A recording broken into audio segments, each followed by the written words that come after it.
27 বছরের বুড়ি মেয়েকে আমি কখনোই আমার বাড়ির বউ করব না সায়ন। মায়ের কথাটি শাওনের কানে যেতে সে ইশারা করে মাকে বলে, মা চুপ করো, ফোনের ওপাশে মায়া আছে। ওই মেয়ে ফোনের ওপাশে আছে তাতে আমার কি? ও মেয়ে জানে না যে ও বুড়ি হয়েছে? তোর পাশে দাঁড়ালে ওকে তোর মা মনে হবে। সেই মেয়ে কোন সাহসে তোর বউ হতে চায়? আবার বলছে আমাদের বোঝাতে, কি বুঝবো? শাওনের মা উচ্চ শব্দে কথাগুলো বলে উঠল। শাওন হতভম্ব হয়ে যায়। শাওনের মা পুনরায় কঠিন গলায় বলে, ওই মেয়ে ঠিক সময় বিয়ে করলে এতদিনে 3-4টে বাচ্চা থাকতো। হয়তো ওর মেয়ের সাথে তোর বিয়ে হওয়ার মতো উপযুক্ত হতো। সেই মেয়ে চায় তোর বউ হতে, যাকে আমি আমার বাড়ির কাজের লোক হিসেবেও রাখবো না। শাওনের মায়ের কথায় হতভম্ব হয়ে গিয়ে ফোনের ওপাশে থাকা মায়াকে বলে, পরে কথা বলছি। শাওন ফোন কেটে দিতে মায়া হাউমাউ করে কান্না করে দেয়। তাদের 9 বছরের ভালোবাসার সম্পর্ক আজ যখন শাওন প্রতিষ্ঠিত হলো, তখন তার বাবা মা মায়াকে বউ হিসাবে মানতে রাজি নয়। কেন? তার বয়স বেশি। অথচ সেই 20 বছর বয়স থেকে তার জন্য ভালো ভালো পাত্র নিয়ে আসে ঘটক। বাবা মা তার বিয়ে দেওয়ার জন্য উঠে পড়ে লাগে। তখন নানান বাহানা মায়া সবগুলো পাত্র রিজেক্ট করে। যার জন্য সে এত কিছু করলো। আজ তার পরিবার বলছে তার বয়স বেশি, তাদের ছেলের সাথে তার যায় না। শাওন মায়ের কথায় মায়া যতটা না কষ্ট পেয়েছে, তার চেয়ে বেশি কষ্ট পেয়েছে শাওন কোনো প্রতিবাদ না করে। বাসায় যখন মায়ের বিয়ের তোড়জোড় শুরু হয়, তখন মায়া এই শাওনকে ফোন করে বলছিল, শাওন কিছু করো, আমার বাবা মা আমার বিয়ে দিতে চাচ্ছে, কিন্তু আমি তোমাকে ছাড়া কাউকে বিয়ে করব না। আমি তোমাকে ছাড়া বাঁচবো না জান। তুমি প্লিজ 5টা বছর অপেক্ষা করো। আমি পড়ালেখা শেষ করে প্রতিষ্ঠিত হয়, তারপর আমরা বিয়ে করব। শাওন সেদিন মায়ের কাছে সময় চায়, তার ভালোবাসার প্রমাণস্বরূপ তাকে অপেক্ষা করতে বলে। আর সেই মানুষটির পরিবারের কাছে সে বুড়ি। তাদের সরকারি চাকরিজীবী ছেলের পাশে তাদের যুবতী বৌমা চাই। মায়া এসব ভেবে কান্নায় ভেঙে পড়ে। মায়া পার্কের একটা বেঞ্চে বসে শাওনের অপেক্ষা করছে। কিছুক্ষণের মধ্যে শাওন সেখানে এসে উপস্থিত হয়। শাওন আসতে মায়া উঠে দাঁড়ায়। হঠাৎ করে শাওনের কলার চেপে ধরে, তারপর বলে, তুই গতকাল মেয়ে দেখতে গিয়েছিলি, কেন গিয়েছিলি? তুই না আমায় ভালোবাসিস, তাহলে অন্য মেয়ে কেন দেখলি? লোকজন দেখছে, শাওন আস্তে করে কথাটা বলে। মায়া উত্তেজিত হয়ে বলে, দেখুক, সবাই জানুক, দিনের পর দিন অপেক্ষা করিয়ে তুই আমাকে ঠকিয়েছিস, জানুক সবাই। মায়া প্লিজ শান্ত হও। সায়নের যথেষ্ট নরম কণ্ঠে কথাটি বলে মায়া শান্ত হয়ে যায়। সে পুনরায় বেঞ্চে বসে পড়ে। শাওন তার পাশে বসে। মায়া আস্তে করে বলে, মেয়ে পছন্দ হয়েছে? শাওন জবাব দেয় না। মায়া তার মুখের দিকে তাকিয়েছে। মায়া পুনরায় জিজ্ঞাসা করে, মেয়েটাকে রিজেক্ট করছো? মায়া আমি আসলে। শাওন আমতা আমতা করছে দেখে মায়া স্পষ্ট ভাষায় বলে, আসলে নকলে বাদ দিয়ে স্পষ্টভাবে বলো, মেয়েটাকে রিজেক্ট করেছো? না, আমার পরিবার মেয়েটিকে খুব পছন্দ করছে। আমি অনেক চেষ্টা করছিলাম, কিন্তু তাদের আটকাতে পারিনি। তারা মেয়েটাকে আংটি পরিয়ে দেয়। তাই সত্যি চেষ্টা করছিলে? মায়া জিজ্ঞাসা দৃষ্টিতে তাকায়। শাওন মাথা নত করে বসে আছে। মায়া চোখের পানি মুছে শান্ত গলায় বলে, করনি। তুমি চেষ্টা করনি শাওন। যদি সত্যি চেষ্টা করতে, তাহলে মেয়েটাকে রিজেক্ট করতে, যেভাবে আমি তোমার জন্য শত শত পাত্র রিজেক্ট করেছিলাম। মায়া আমি। শাওনকে থামিয়ে দেয় মায়া। তারপর বলে, তোমাকে কিছুই বলতে হবে না শাওন। আমি বুঝেছি তুমি মনে করো 28 বছর পরের তোমার সাথে 27 বছর আমি বেমানান। আমাকে তোমার পাশে বড্ড বয়স্ক দেখায়। মায়া আমি সত্যিই তোমাকে ভালোবাসি। শাওনের এই কথাটা শুনে মায়া স্লান হাসে। তারপর বলে, যদি সত্যি ভালোবাসতে, তাহলে যুবতী সুন্দরী মেয়ে দেখে গলে যেতে না, তার সাথে বিয়ে ঠিক করে আসতে না। তুমি আমাকে ভুল বুঝছো। আমার বাবা মাকে আমি অনেক বোঝানোর চেষ্টা করছি, কিন্তু পারিনি। শাওনের এই কথায় মায়া একটা দীর্ঘশ্বাস ফেলে। তারপর বলে, পুরুষের শূন্য পকেটে যে নারী পাশে থাকে, সে কখনো বেঈমান হয় না। আর শূন্য পকেটে পাশে থাকা নারীটিকে যে পুরুষ তার সফলের সময়ে সঙ্গী বানায়, সেই পুরুষের ভালোবাসা কখনো মিথ্যে হয় না। শাওন অবাক হয়ে মায়ের দিকে তাকায়। মায়ের স্লান কণ্ঠে বলে, বেকারত্বের দোহাই দিয়ে বলেছিলে আমাকে 5 বছর সময় দাও, দিলাম। তারপর বললে আর একটু সময় দাও, দিলাম। অবশেষে আজ আমার 27 বছর বয়স। আমাদের 9 বছর সম্পর্ক। তোমার কাছে 9টা বছর চোখে লাগেনি, কিন্তু 27 বছরটা চোখে লেগেছে, তাই না? শাওন নিশ্চুপ হয়ে বসে আছে। মায়া করুণ চোখে তার দিকে তাকিয়ে থাকে। তারপর বলে, গ্রামে একটা কথা বলে, নারীরা কুড়িতে বুড়ি। কথাটা সঠিক। আজ আমি বুঝতে পারছি। 7 বছর আগে তুমি স্টুডেন্ট ছিলে, বই কেনার টাকা ছিল না, টিউশনি চলে গেছে, অসহায় হয়ে পড়ছো, বাবা মায়ের কাছে বারবার টাকা চাইতে সমস্যা হচ্ছিল। সেই সময় তোমাকে মানসিক সাপোর্টের পাশাপাশি আর্থিক সাপোর্ট আমিই দিয়েছিলাম। তোমার জীবনে প্রতিটি পদক্ষেপে আমি তোমার সঙ্গ দিয়েছি, কিন্তু তোমার কাছে সেসব কিছু ফিকে লাগে। আর যেটা বাস্তব লাগে সেটা হলো আমার বয়স 27। 27 বছর বয়স, এখন বিয়ে করলে বাচ্চা হবে না। মুখে বয়সের ছাপ স্পষ্ট। বুড়ি লাগছে? সরকারি চাকরিজীবী তোমার পাশে আমাকে তো এখন বেমানান। তোমার সাথে 18 বছরের যুবতী মানানসই, তাই না? অথচ তোমার অপেক্ষায় যুবতী থেকে বুড়ি হয়েছে আমি। তোমাকে ভালোবেসে সব পাত্রকে রিজেক্ট করেছি। এই সব কিছু তোমার কাছে মিথ্যে। শুধুমাত্র বয়সটা 27, এটাই সত্যি। মায়ের কথাগুলো নিশ্চুপ হয়ে শোনা ছাড়া শাওনের আর কিছু বলার নেই, তাই সে চুপ করে আছে। মায়া পুনরায় বলল, আচ্ছা, তোমরা প্রেম করার সময় তোমাদের পরিবার কোথায় থাকে? তখন তোমরা অনাথ থাকো না? যখন বিয়ের কথা ওঠে তখনই তোমাদের পরিবার এসে উপস্থিত হয়। তারা মানছে না বলে বিয়ে করতে পারছো না, অথচ প্রেমের সময় ঠিক বাপ মা ছাড়া করতে পারো, তখন বাঁধেনি? বিয়ের কথা প্রতিশ্রুতি দিতে তখন মুখে বাঁধেনি, আজ বাচ্চে? বাবা মা চাইছেন না তাই বিয়ে করতে বাচ্চে, তাই না? মায়া কথাগুলো খুব রাগান্বিত কণ্ঠে বলে। শাওন চুপচাপ কথাগুলো শুনে। মায়া আবারও উত্তেজিত হয়ে যায়। উত্তেজিত কণ্ঠে বলে, আমাকে ঠকিয়ে তুমি কখনোই সুখী হবে না, কখনো সুখী হবে না। তোমার প্রতারক কখনোই ভালো থাকবে না, কক্ষনোই না। কথাগুলো বলে মায়া ছুটে সেখান থেকে চলে যায়। শাওন তার চলে যাওয়ার এক দৃষ্টিতে দেখে। মায়া সেখানে থেকে বাড়ি অবধি কান্না করতে করতে আসে। সে কান্না করতে চাচ্ছে না, তবুও কান্না পাচ্ছে। তার চোখের পানি তার কথা শুনছে না। সেও তার সাথে বেইমানি করে এক বেইমানের জন্য ঝরে পড়ছে, এক বেইমানের জন্য। সেদিনের পর থেকে মায়ের সাথে শাওনের কোনো যোগাযোগ নেই। শাওন সব স্থান থেকে মায়াকে ব্লক করেছে। তবে শাওনের এক বন্ধুর সাথে মায়া অ্যাড ছিল, সেই জন্য আজ শাওনের বিয়ের ছবি সেই বন্ধু পোস্ট করায় তার সামনে এসে পড়ে। সেই ছবির পাশে শাওন আর তার স্ত্রীর ছবি, একটি কাপল ছবি ছিল। মায়া এক দৃষ্টিতে ছবিদের দিকে তাকিয়ে থাকে। মেয়েটির বয়স কম, দেখতে খুবই সুন্দর, শাওনের সাথে বেশ মানিয়েছে। এসব ভাবতে ভাবতে মায়ের চোখ সরিয়ে নেয়। মনে মনে বলে, এভাবে তাকাস না মায়া, তোর নজর ওদের লেগে যাবে। যতই মুখে বলিস ও সুখে থাক, কিন্তু অসুখী হলে তুই বেশি কষ্ট পাবি, তাই নজর দিস না। মায়া মোবাইল ফোনটা পাক্কা মেরে ফেলে দেয়। তারপর হাউমাউ করে কান্না করতে শুরু করে। হাত পা ছোটাছুটি করে কান্না করে মায়া, একদম বাচ্চাদের মতো। তার কান্নাগুলো কথা বলতে পারলেও হয়তো বলতো, দেখো পৃথিবী, দেখো তোমার চোখে যে 27 বছরের বুড়ি, সেই মেয়েটা 18 বছর যুবতীর মতো আবেগী হয়ে কান্না করছে। দেখো তুমি, ভালো করে দেখো, 27 বছরের এক মেয়েকে আপনার পাশে বুড়ি লাগে না? মায়া কথাটি বলে জবাবের আশায় হৃদয়ের দিকে তাকিয়ে হাসে। হৃদয় স্লান হেসে বলে, কোন যুগে বাস করছো মিস? এখন মেয়েদের 27 বছর বয়স তেমন আহামরি কিছুই না, আর আপনি নিজেকে বুড়ি বলে সম্বোধন করছেন। আমি বলছি না, সমাজ বলছে। সত্যি তো তাই। কারো অপেক্ষা করতে করতে আমি নিজের বয়সের দিকে তাকানোর সময় পাইনি। বয়সটা সত্যি বড্ড বেশি হয়ে গেছে। মায়ার কথা শুনে হৃদয় শব্দ করে হেসে দেয়। তারপর বলে, জীবন খুব সুন্দর, কিন্তু আমরা জীবনটাকে জটিল করে তুলি। লোকে কি বলবে, সমাজ পিছনে বসে আমাকে নিয়ে কি ভাবছে, এসব ভেবে আমরা আমাদের জীবনকে জটিল করে তুলি। আপনি কিন্তু জানেন আপনার বয়স তত বেশি নয়, তবুও আপনি নিজেকে বয়স্ক ভাবছেন, কারণ অন্যকে আপনাকে এই কথাটি বলছে। এখানেই সমস্যা। অন্যের কথা এত গায়ে মাখছেন কেন? আপনার সত্যি মনে হয় না আপনার বয়স অনুযায়ী আমি একটু বেশি বড়? মায়ের প্রশ্ন শুনে হৃদয় তার দিকে মিষ্টি হেসে তাকায়। তারপর বলে, না, আমার বয়স 30 চলে। আমি জানি আমি পুরুষ মানুষ। এই বয়সে চাইলে একজন 18-19 বছরের মেয়ে পেয়ে যাব, কিন্তু আমার মনে হয় এই মেয়ে আমার জন্য পারফেক্ট হবে না। আমাদের বয়সের ব্যবধান অনেক হয়ে যাবে। আমার মনে হয় আমাদের মানসিকতা মিলবে না। আমার অবস্থানে দাঁড়িয়ে আমি হয়তো তার আবেগ, তার চাওয়া বুঝবো না, তেমনভাবে সেও আমাকে বুঝবে না। এজন্য আমি প্রতিষ্ঠিত হওয়ার আগে ভেবেই নিয়েছিলাম অবশ্যই কম গ্যাপের মেয়ে বিয়ে করব। আমার ক্ষেত্রে আপনার বয়সটা আমার বয়সের সাথে পারফেক্ট। মায়া মুগ্ধ হয়ে হৃদয়ের কথা শুনে। হৃদয় মুচকি হাসি দিয়ে পুনরায় বলে, এর মানে এটা নয়, আমি বলছি না বয়সের ব্যবধান থাকা দাম্পত্যটা সুখে নেই, অবশ্যই আছে।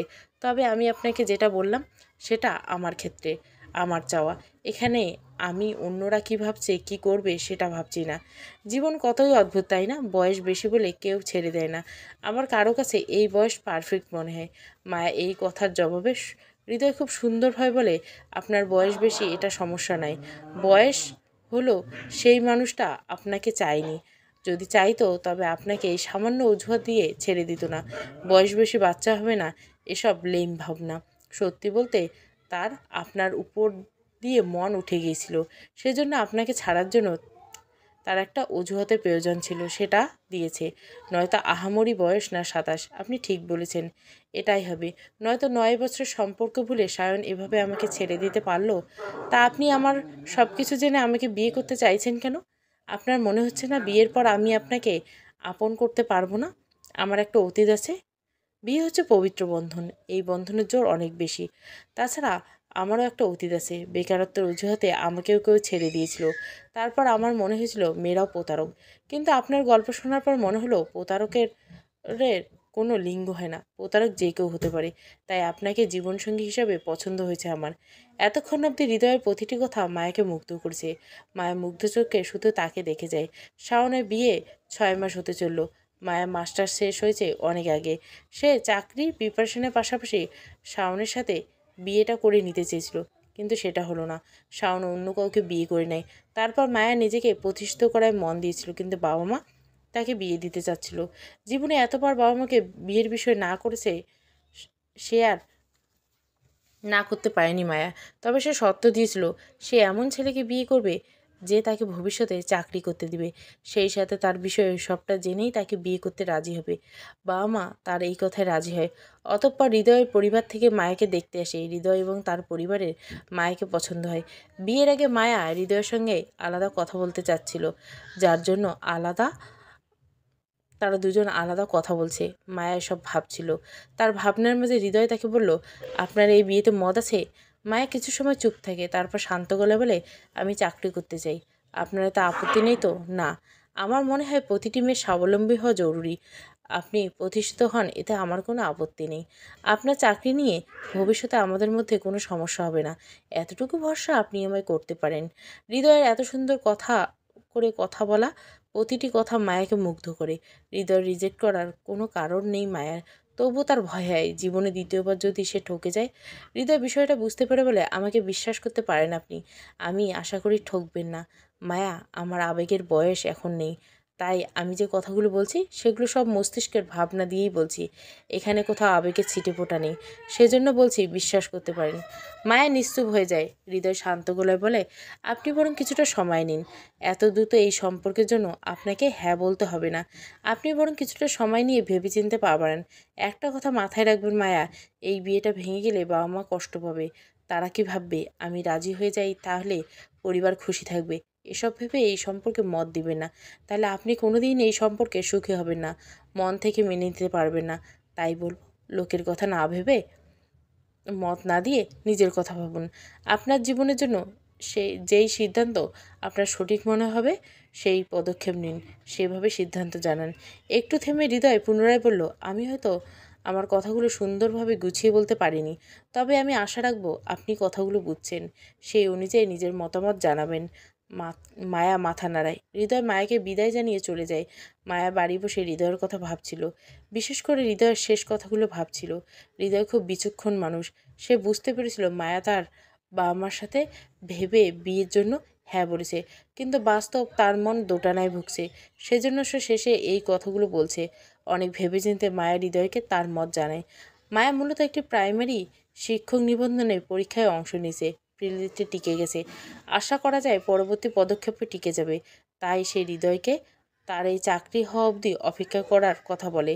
মায়া মূলত চাকরি হওয়ার পরে বিয়ে করতে চায়। হৃদয় তার জন্য অপেক্ষা করতে পারবে কিনা জানায়। হৃদয় সময় দিতে রাজি হয়। হৃদয়ের মতে এতটা সময় যখন বিয়ে না করে পার করেছে, তখন আর কিছুটা সময় অপেক্ষা করলে খুব ক্ষতি হবে না। অতঃপর মায়ের চাকরি হয়ে যায়। এই চাকরির জন্য সে অনেক পরিশ্রম করছে, অবশেষে তার পরিশ্রমের সফল হয়। চাকরি হওয়ার সুখবর মায়া প্রথমে হৃদয়কে জানায়। হৃদয় মায়াকে অভিনন্দন জানিয়ে বলে, রেজাল্ট পাবলিশ হওয়ার সঙ্গে সঙ্গে আমাকে জানালে, এতটা গুরুত্ব দিচ্ছেন আমার। যাকে জীবনের সবচেয়ে গুরুত্বপূর্ণ মানুষ বানাতে যাচ্ছি তাকে এতটুকু গুরুত্ব তো দিতেই হবে। তাছাড়া আপনি আমাকে বুঝছেন, আমার মনটা বুঝে আপনাকে এতটা সময় দিলেন, এটা আমার জন্য অনেক কিছু। আপনার জায়গায় অন্য কেউ হলে অন্য মেয়ে দেখে বিয়ে করে নিত। মায়ের এই কথায় হৃদয় হাসে। সে কোনো জবাব দেয় না, মায়ের হৃদয়ের হাসি অনুভব করে। দুই পরিবারের সম্মতিতে হৃদয় এবং মায়ের বিয়ের তারিখ ঠিক করা হয়। তাদের বিয়ের ডেট ঠিক হতে দুজনের মধ্যে ফোনে কথা বলা বেড়ে যায়। বিয়ের আগে এভাবে একে অপরকে চেনা জানা হচ্ছে। এভাবে দেখতে দেখতে মায়ের বিয়ের দিন এগিয়ে আসে। বিয়ের আগের দিন রাতে মায়ের ফোনে একটা ফেক আইডি দিয়ে মেসেজ আসে। মায়ের মেসেজটা দেখে অবাক হয়ে যায়। মেসেজে লেখা ছিল, আমি সায়ন, আমি তোমাকে খুব ভালোবাসি। তোমাকে বিয়ে না করা ছিল আমার জীবনে চরম ভুল, যা আমি এখন বুঝতে পারছি। আমি ভালো নেই মায়া, তোমার অভিশাপ হয়তো ভালো নেই। জানো মায়া, আমার স্ত্রী আমাকে বোঝার চেষ্টা করে না, সারাদিন মায়ের সাথে ঝগড়া করে। তারপর দুই শাশুড়ি বৌমার ঝগড়া, রান্না বন্ধ হয়ে যায়। প্রায় দিন বাড়ি এসে আমাকে শুনতে হয় রান্না হয়নি। এই সংসারে আমার কোনো মানসিক শান্তি নেই। মাও খুব কষ্টে আছে, সেও তোমাকে খুব মিস করে মায়া। তোমার সাথে আমরা অন্যায় করছি, তার ফল পাচ্ছি। এর মাঝে শুনছি আমার স্ত্রী অন্য একটা ছেলের সাথে সম্পর্কে জড়িয়ে গেছে। সেদিন তার ফোনে মেসেজ পড়লাম, যা বুঝলাম তাদের মাঝে আগের থেকেই সম্পর্ক ছিল। বিয়ে হওয়ার কিছুদিন তারা সম্পর্ক থেকে দূরে ছিল, তবে এখন আবার তাদের প্রেম জেগে উঠছে। তারা দুজনে হয়তো পালিয়ে যাবে। মায়া, আমি ভালো নেই, একদম ভালো নেই। আমাকে ক্ষমা করে দিও মায়া। মায়া মেসেজটা পড়তে না পড়তেই একটা মেসেজ এসলো। সেখানে লেখা ছিল, শুনলাম তোমার বিয়ে, ছেলে নাকি বিসিএস ক্যাডার। তুমি খুব ভালো মায়া, সেজন্য এত ভালো ছেলে পেয়েছো। পারলে আমাকে ক্ষমা করে দিও। শুধু জেনে রাখো, আজও আমি তোমাকে ভালোবাসি, খুব ভালোবাসি। মায়া মেসেজ দুটো খুব মনোযোগ দিয়ে পড়লো। মেসেজ পড়ার শেষে একটি দীর্ঘশ্বাস ফেললে মায়া। তারপর খুব সুন্দরভাবে লিখে, মেয়েটার বয়স কম, হয়তো বুঝতে পারছে না। তুমি হয়তো তার মনটা বুঝতে পারছো না। তোমার মা হয়তো তাকে সংসারে এত বড় দায়িত্ব চাপিয়ে দিচ্ছে, তার দায়িত্বভার বহন করার সক্ষমতা না দেখে। তাই হয়তো তোমাদের মাঝে সমস্যার সৃষ্টি হয়েছে। তোমরা একসাথে বসে কথা বলো। এই দুনিয়ায় কেউ পারফেক্ট নয়। সংসার জীবনে একজন স্ত্রীকে মানিয়ে গুছিয়ে নিতে হয়, সেভাবে একজন স্বামী ও শাশুড়িকেও বউকে এই সংসারে মানিয়ে নেওয়ার মতো সময় বা বুঝ দেওয়া উচিত। তোমরা সবাই কথা বলে নিজেদের সমস্যা মিটিয়ে নাও। আর আমি জানি না তোমার স্ত্রী পরকীয়ার কথাটা সত্যি কিনা। যদি সত্যি হয় তাহলে তাকে এসব পাপ, ভুল এগুলো বোঝাও। এতটুকু বলবো। আর হ্যাঁ, আমি তোমাকে কোনো অভিশাপ দেইনি। যেখানে আমি নিজেই হারাম সম্পর্কে ছিলাম, সেখানে আমার অভিশাপ দেওয়ার অধিকার আছে কি নাই? কাল আমার বিয়ে। আমি আশা রাখবো তুমি কখনো আমার সাথে যোগাযোগ করার চেষ্টা করবে না। আমার ভাগ্য সত্যিই ভালো। আমার হবু স্বামী খুব ভালো মানুষ। সে ক্যাডার বলে হয়তো তোমার আমাকে ভাগ্যবতী মনে হচ্ছে, কিন্তু আমার নিজেকে ভাগ্যবতী মনে হওয়ার কারণ সে ক্যাডার তা নয়। সে একজন ভালো মানুষ, সুন্দর চিন্তাধারার মানুষ। এটাই আমার ভাগ্যবতী হওয়ার কারণ। যাই হোক, আমি আমার অতীতের পাপের জন্য আল্লাহর কাছে ক্ষমা চাচ্ছি। তুমি আল্লাহর সাহায্য চাও, আশা করি সব ভালো হবে। আবারও বলছি, ভুল করো আমাকে আর নখ দিবে না। মেসেজটি সেন্ড করে মায়া আইডি ব্লক করে দেয়। ব্লক দেওয়া আইডি দিকে কয়েক মিনিট পলকহীন দৃষ্টিতে তাকিয়ে থাকে মায়া। এরপর নিজেকে সামলে হৃদয়কে ফোন দেয়। পরিশেষে মায়া এবং হৃদয়ের খুব সুন্দর একটি সংসার গড়ে ওঠে। মায়া তার কর্মজীবন, সংসার জীবন নিয়ে খুব সুন্দর জীবন কাটাচ্ছে। শাওনের কী হয়েছে বা সে কেমন আছে, এসব মায়া কখনো জানতে চায়নি, জানার চেষ্টা করেনি। তাই সে জানে না সায়নের পরিণতি এখন কী। সে শুধু জানে সে খুব ভালো আছে। মায়া যেমন জীবন সায়নের সঙ্গে কাটানোর স্বপ্ন দেখছিল, তেমন একটা জীবন সে পেয়েছে। তবে জীবনটা সে হৃদয়ের সাথে কাটাচ্ছে। এই জীবন নিয়ে মায়া খুব খুশি। একদিকে হৃদয়ের বুকে মাথা রেখে মায়া খুব খুশি প্রকাশ করে। সে বলে, 27 বছর বয়সটা বেশি নয়, এই বয়সটাই পারফেক্ট। হৃদয়ের মতো একজন জীবনসঙ্গী পাওয়ার জন্য এই বয়সটা পারফেক্ট। শাওনের মতো যারা জীবনে থাকতে চায় না, তাদের জন্য এটি পারফেক্ট নয়। তাদের কাছে 27 বছর বয়স বুড়ি হলেও হৃদয়ের মতো মানুষের জন্য এই বয়স পারফেক্ট। আর আমি চাই আমার মতো সকল মায়াদের 27 বছর বয়সে হৃদয়ের মতো পারফেক্ট একজন আসুক। সমাপ্ত। 27 বছর বয়স, সত্য ঘটনা অবলম্বনে। গল্পটা ভালো লাগলে অবশ্যই লাইক, শেয়ার এবং সাবস্ক্রাইব করবেন। থ্যাংক ইউ ফর ওয়াচিং নারী বিষয়ক গল্প।